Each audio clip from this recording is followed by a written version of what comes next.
অনেক দিন হয়ে গেল সানসেট নিয়ে আমার কাজ করা হচ্ছে না, তাই মনে হলো আজ আমি একটু সানসেট নিয়ে কাজ করতেই পারি। তাই চলে এলাম চটজলদি সানসেটের কাজ করতে। হ্যালো এভরিওয়ান, আমি ঋতু, কালার প্যালেট পেজে আপনাদের সবাইকে স্বাগতম। আজ নিয়ে এলাম একটি সানসেট ভিউ নিয়ে। চলুন তাহলে পেন্টিংটি শুরু করে ফেলি। এখানে আমি কমলা রং ব্যবহার করেছি, সেই সাথে হলুদ রং ব্যবহার করেছি। এই রঙগুলো ব্যবহার করে আমি আকাশের কাজটি করে নিচ্ছি এবং নিচের যে অংশটুকু করছি এটা পানির কাজ। পানিতে আকাশের প্রতিচ্ছবি ফুটে উঠেছে। আকাশ এবং পানির কাজ শেষ করার পর আমি চলে যাচ্ছি অন্য কাজের দিকে। আমার এই পেন্টিংটি যেহেতু সানসেটের, সেক্ষেত্রে আকাশটা খুব ইম্পর্ট্যান্ট। আরেকভাবে দেখতে গেলে এটি যেহেতু সানসেটের, সেক্ষেত্রে প্রাকৃতিক ব্যাপার, সেখানে গাছ তো থাকবেই।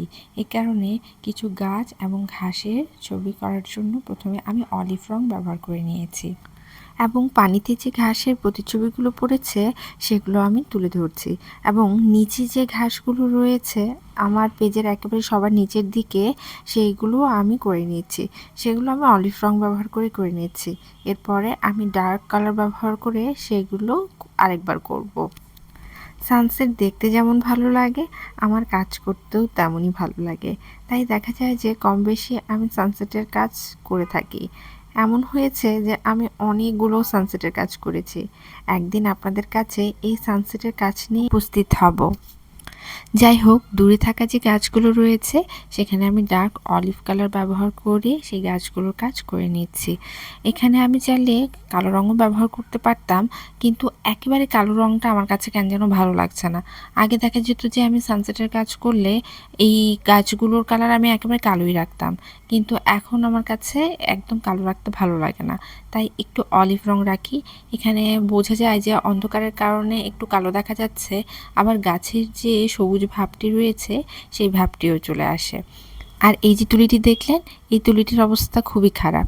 এই তুলিটি শুধু আমি গাছ করার ক্ষেত্রে ব্যবহার করি। আমি দেখা যায় যে বেশিরভাগ ক্ষেত্রে আমার যেসব তুলি নষ্ট হয়ে যায় সেসব আমি ফেলি না, কোনো না কোনো কাজে আমার লেগেই যায়। তাই আমি এই তুলিটি রেখে দিয়েছি গাছ করার জন্য। কিছুক্ষণ আগে আপনাদের বললাম না যে অলিভ রং ব্যবহার করছি, কিছুক্ষণ পর ডার্ক অলিভ রং ব্যবহার করব। এই যে আমি চলে এলাম ডার্ক অলিভ রং নিয়ে। এখন ডার্ক অলিভ রং ব্যবহার করে আমি আবার উপরে থাকা গাছগুলো যেগুলো পানির প্রতিচ্ছবি পড়েছে সেগুলো করে নিচ্ছি, এবং নিচে থাকা যে ঘাসগুলো রয়েছে সেগুলো আমি করে নিচ্ছি। এখন চলে যাচ্ছি সাইডে থাকা একটি ছোট্ট গাছ, কিছুটা বটগাছের মতো কিন্তু আবার বটগাছও নয়, সেই গাছটিও আমি ডার্ক অলিভ রং ব্যবহার করে নিচ্ছি। প্রথমে আমি গাছের ডালগুলো করে নিয়েছি, তারপর ওই যে আমার নষ্ট তুলিটা, সেই তুলিটি ব্যবহার করে আমি এখন গাছের পাতাগুলো করে নিচ্ছি।